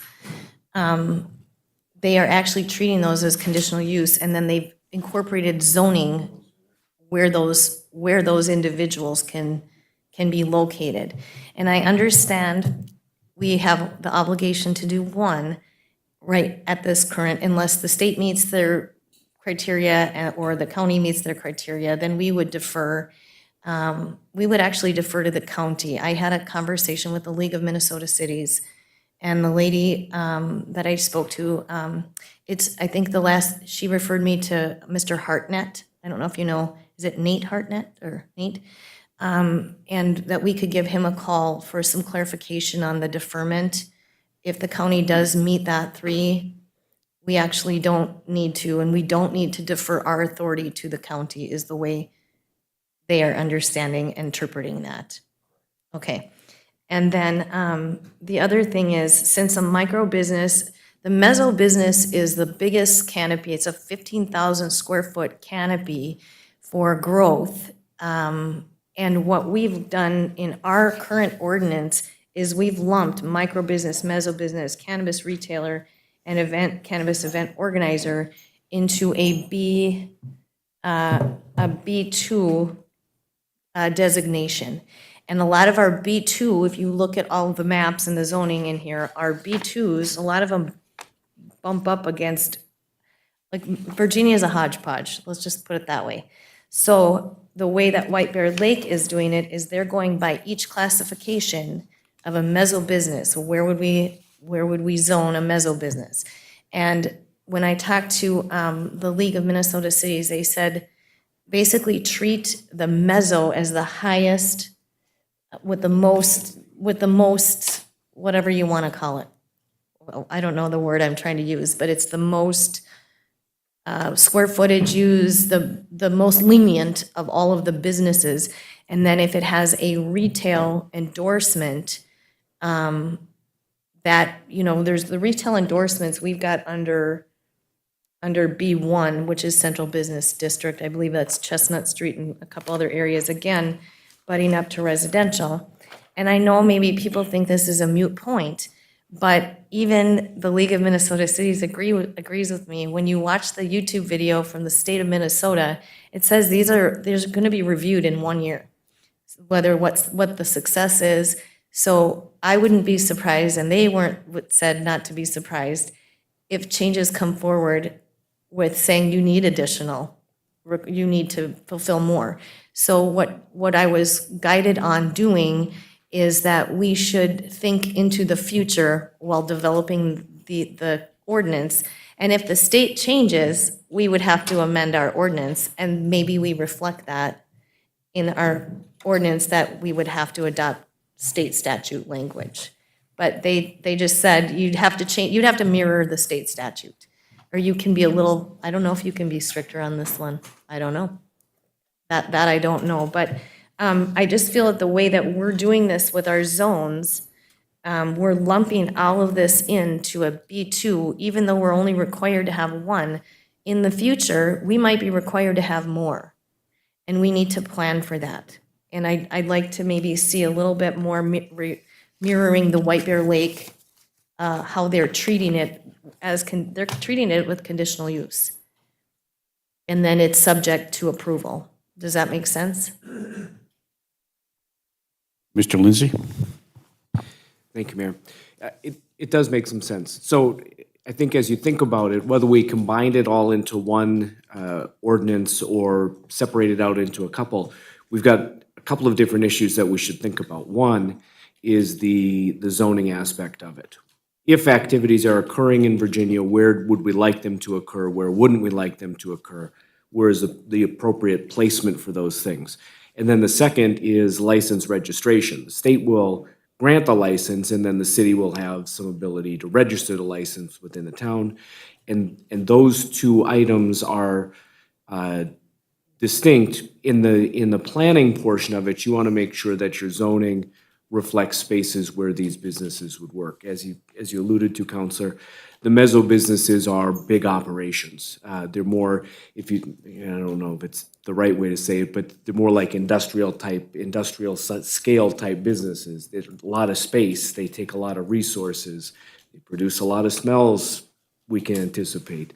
So those are the things that you kind of think about as you place them within the zoning. But yeah, it's two separate issues, but planning the zoning, then no matter how the license registration part of it fluctuates, you'll at least know where the businesses could locate if they were locating. And I was also told that the registration is it's another ordinance. So you have to have two different ordinances. And I don't know, Britt, if we're running on that track, like we did our rental code registration.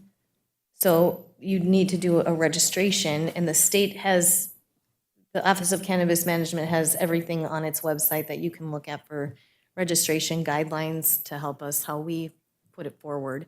But one of the things that was said is if the state grants the license to a mezzo business with a retail operation endorsement, if we have our mezzo, which we have currently in the draft ordinance that we had in front of us, that's a B2 district. All on 2nd Avenue, all up 9th Street. It's not in an industrial. I mean, that's more of an industrial type business. So instead of lumping mezzo, micro, all of the businesses together, I think we need to read the definitions of what each of those businesses are. Because even under a micro business, I think it's a 5,000 foot canopy. And I think that there can be outdoor with room for outdoor growth. So you need to take that, and even though we're only required to have one, if someone comes forward with that full mezzo with retail endorsement, we have to say, okay, where are you gonna put them? Because we can't say no. So I feel like we need a little reworking in our ordinance. And I don't know what you thought of the White Bear Lake model. The White Bear Lake does have some really good points in there. The conditional use is a good idea. However, we also, usually when we have a conditional use, we have what's not permitted in those districts too. So can you get a conditional use in residential? No. Can you get a conditional use in B2? Yes, potentially, depending on some parameters. So that's just, it's flip side to both that, and then the conditional use puts an extra burden on the councils. We have to sit and decide, public hearing, listen to everybody talk about, do they want it in that area or not?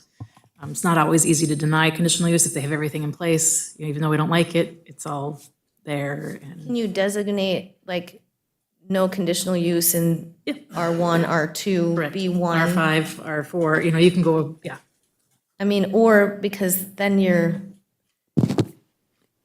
basically just crafting where you would want the businesses to be. Correct. And I know, and I don't mean to go on and on, Mayor, but I watched the video, the most current video on the Minnesota Office of Cannabis Management's YouTube, and they kind of recommended against creating a whole new layer of zoning.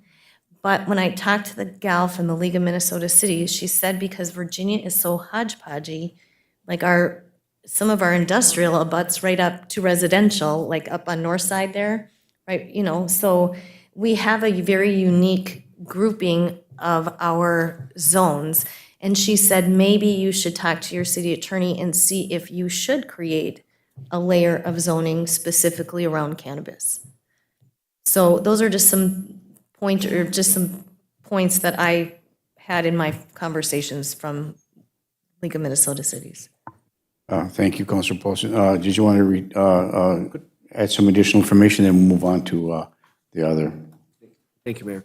So the one comment or the one issue that I want to bring out here that I think that it's important for us to keep in mind as we talk about this moving forward, incorporating cannabis businesses as a conditional use can be a good idea, but it introduces a little bit of risk. And that risk is anytime that you introduce additional discretion onto whether or not an activity or type of business can occur within a city, you invite some people, or you invite the potential at least, that there'll be allegations of discrimination against one business or another. I like this license applicant, I don't like this license applicant. My recommendation would be, if we're gonna use conditional use permits or conditional use in certain zones, we should have at least one zone or maybe a cannabis overlay district where the activity would be permitted without a conditional use permit. So there's always a space that a business applicant can go to if they have a license issued by the state. And if we're required to register it, that they don't say, well, I've done everything else and now the city is just discriminating against me because they either don't want this business here, which they have to have, or they've got something personal against me. And then, if they go through the conditional use application process and they get denied, then they're gonna say, well, of course it's me, it's not anything else, because it could be a use that's there. So I would just, I always caution, anytime you introduce into zoning more discretion, just be careful how it's exercised and make sure that there's a safe space that somebody can always locate in without that conditional use. Thank you. Before I go quickly, James, I just want to say this personally. We have discretion with respect to whether or not we're going to allow pot parties in certain areas of the town. I'm opposed to all that. Okay, Jenny? Thank you, Mayor. And perhaps the city attorney can correct me if I'm wrong, but I also believe there's a complication with conditional use permit process in terms of timing. Conditional use permits add an additional 30 days typically to approval processes because it does have to go to planning and zoning and then again to council for final approval. And the way I understand the rules currently is that you only have 30 days to respond to the Office of Cannabis Management when they report to you that they've issued a license.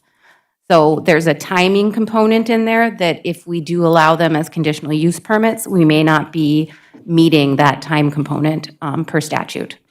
So I want to caution against that. And then I also wanted to just note too that as drafted, the cannabis businesses, the retail operations, would be permitted in certain zone districts, but not allowed in all other zone districts. So that's kind of your category of where they would be allowed. And in the B2, planning and zoning is, proposing one business within the B2. And then in the B1, there's no cap currently, but that there could be a cap on that as well. So just wanted to make those clarifications. Thank you, Mayor.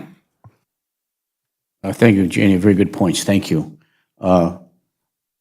Councilor Freely. Yeah, I don't know how relevant it is to the discussion, but just checking at Google Maps, the city of White Bear Lake has a square mileage footprint of about 8.8 miles compared to 18.8 for Virginia. So we're gonna have actually a little more space to consider than they would. So I think some of the concerns that they have are more pressing than they would be for us, but I don't know that that's specifically accurate, but that's kind of what I'm looking at. We're not comparing apples to apples in terms of like what they need to accommodate within their footprint to what we can accommodate within ours. So thanks. Thank you, Councilor Freely. Back to Councilor Paulson. Thank you. So if you go to page 112, they do break it down. The White Bear Lake model breaks it down to commercial downtown, Lake Village, wherever what I'm saying is they're treating, if you look on page 113, they're treating those as separate on the left, on the actual chart there. They're listing, and it's not 13, I'm so sorry, it's 14. And then they are giving you where they can be located. And I feel like that's what whether if conditional use is too risky, you don't maybe need to go down that road, but breaking them down in this way, because I disagree that a mezzo business should be in B2. I disagree with the Planning and Zoning Commission on that 100%.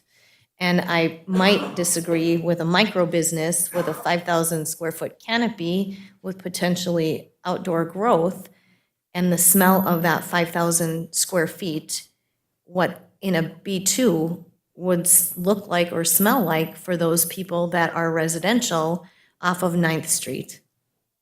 Or what is it? Yeah. 9th Avenue. Is it the Avenue? Yeah, 2nd Avenue, 9th Avenue. That's all B2.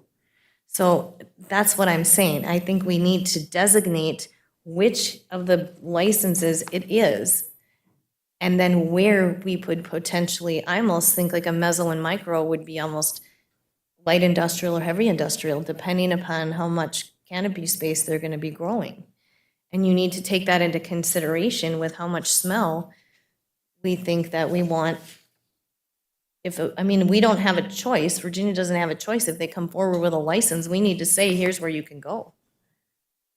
So I think that's I just disagree with the way that our city of Virginia is doing ours, because we're lumping them all in and saying B2 is fine, and the only B1 is a retailer, which is the least of all of them would be to sell it. And then I also want to look at the lower potency hemp. I don't think we have any of that language in our own ordinance. And I think that we need to address that. White Bear Lake addresses that as well. But I know we need to get this on the books, so I would like to, I don't know how we put this together. But I like that chart. If I may, Mayor? Britt, and then we'll go over to Jenny. Jenny? Yeah, I do agree. I do think we should add the lower potency hemp editable headed manufacturer and retailer. I'm realizing CBD is here, but I like that how White Bear Lake addressed it as an accessory use. So it's really it's a liquor store that also has this. So it's not just necessarily a CBD store. It's something other. But that's just my 2 cents. Thank you. Thank you. Thank you, Britt. Jenny?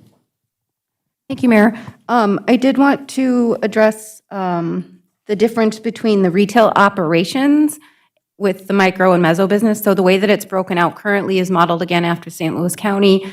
In the retail operations would be allowed in a certain district. And then the actual non-retail operations of the micro business and or meso business and all the other listed, those would be allowed in industrial. So that's the distinction. It's either retail or it's the actual production, non-retail operations, either in a business district or an industrial.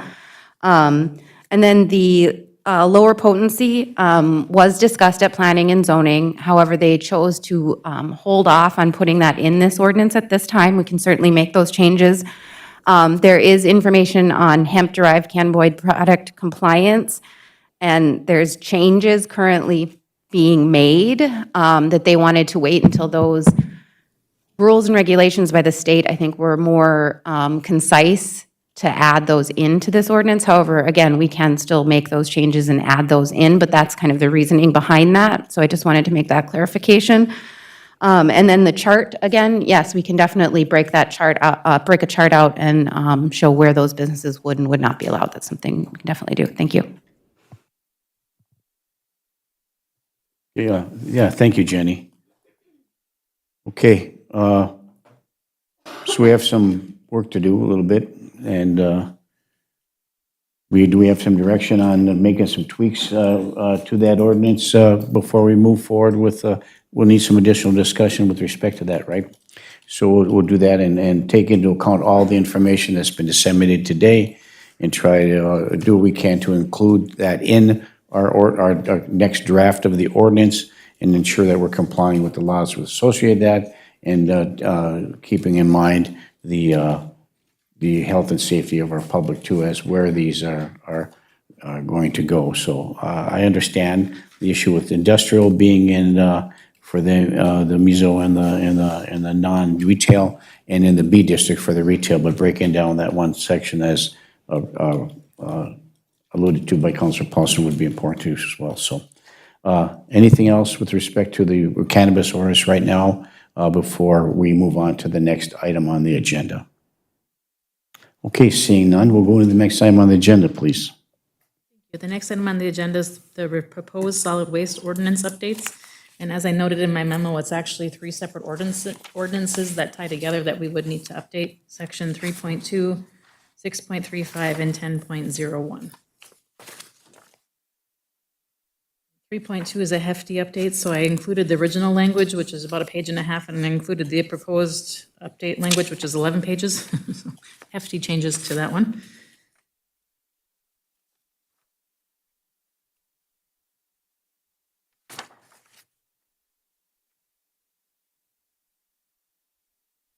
6.35 update addresses the licensure requirements for garbage and refuse haulers, and it indicates that the application is required at terms and fees and payments that are due, as well as insurance information that is required.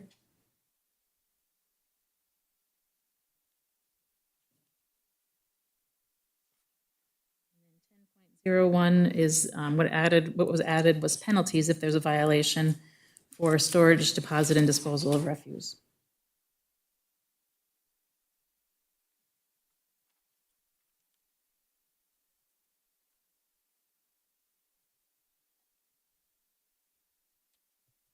And by looking at these ordinances written, the changes made, it gives us some more flexibility with respect to who gets a license, solid waste license, number one.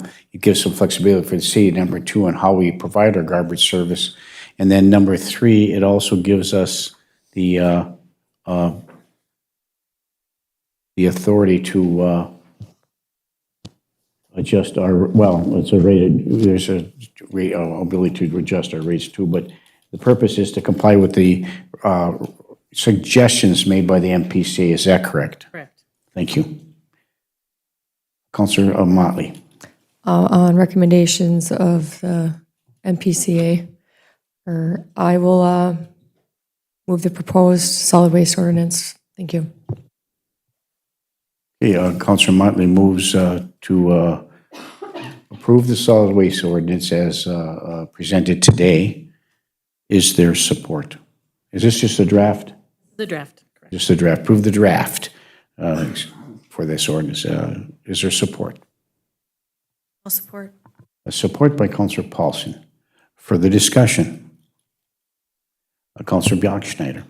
Thank you for clarifying. It's a draft. What are the next steps then for implementing this?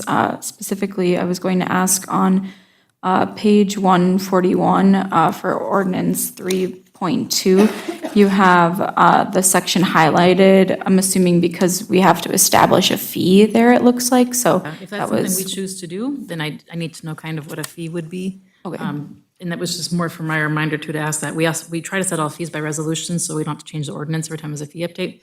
But do we want to require a roll-off container company to pay a deposit every time they put a dumpster out? We don't require it now, but it's something we could look at doing. We don't know kind of a thing, so I don't know if it's an issue because we've never asked for it before. Question to the council, to the Public Works, everybody, what should we do? Should we charge a fee for that?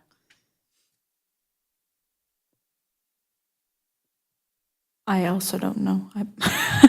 We can take some time to consider it. This is a hefty change, and this is a big ordinance, a big draft. I mean, like I said, we're going from a page and a half to 11 pages, so it's a big change, and Yeah, since it's a draft, the question would be what are the next steps and at what point do we implement and at what point do we have to decide if there's a fee, and that's more my question. So yeah, thank you. I think as we have done in the past, we'll look at the ordinance, we'll make sure the language is solid, we all concur that, and come to a conclusion, yes, we have a consensus for the language. And then, once the language is in place, then we determine what the fee schedule will be based upon the ordinance language that we've tentatively agreed upon. And so, based upon the draft ordinance, from my perspective is that rates are going to have to rise in a number of areas as a result of this in order to us to be able to maintain the level of service that we have, whether it's contract or not. So yeah, the next steps would be to secure the language and then discuss what the fee was going to be and where the fees would be established. Thank you. Thank you, Councilor Bachschneider. Maybe Mr. Lindsay. Thank you, Mayor. Councilor, just for the process of the ordinance enactment, we get all the language set, and then once the language is set, we would have an introduction, 2 readings, and then a vote. Thank you. And usually at the second reading is when we have the resolution ready we've already vetted that for the committee of the whole, the resolution ready with the fees we're proposing, so we usually know that by then. And sometimes the ordinances that we pass, and going through the first and second reading, there are ordinances that aren't have a lot of controversy or have a lot of concerns with respect to input from the general public, but this particular ordinance will. So we'll probably have some, some discussion about that in the public's realm as well. Thank you. Does that answer your question, Councilor Boxer? Yes, it does. Thank you. Very good, thank you. Okay. So anything else as we move forward or on this ordinance? Okay, thank you. Next item, please. I'm sorry. Do we want to form a motion to continue to move forward? Or we just, There was a motion. there was a motion, okay, run it by me. Oh yeah, motion to approve the draft, I apologize, moved and supported to approve the draft, ordinance as presented, to approve the draft, and then we'll continue to work on it. Has been moved and supported, is you, Councilor Motley made the motion to approve the draft, supported by Councilor Bachschnider. Is it? Who supported? Yes. Further discussion, Councilor Motley. Yeah, it was just to move the draft forward unless somebody wanted changes, but yeah, just moving it forward. Okay, thank you. It has been moved and supported to forward this. Is there any? No, this is, no, not for, approve the draft for further discussion. It's not going to go recommended for first reading yet. Yes, thank you for that, and that's the clarification. So it has been moved and supported to approve the draft, moving that forward for additional discussion, tweak this moving forward. So any further discussion there? Hearing and seeing none. All those in favor signify by saying aye. Aye. Aye, opposed? Motion carries. Thank you. Thank you, Mayor. Items 11, 12, and 13 are all potentially closed sessions. The first one, number 11, is review the proposed contract for concessionaire service at Iron Trail Motors Event Center. Number 12 was discuss the contract for animal control services with Mesabi Humane Society, and number 13 was to discuss the Rock Ridge Youth Hockey Association Facilities Use Agreement. Okay, thank you. So you have publicly disseminated that. So we, in one motion, we can move to closed session to discuss item 11, 12, and 13. But before we do, we will recess, excuse me, and before we do, we'll take a short break, and then we'll resume the closed session with respect to these three items. Thank you. We're in recess.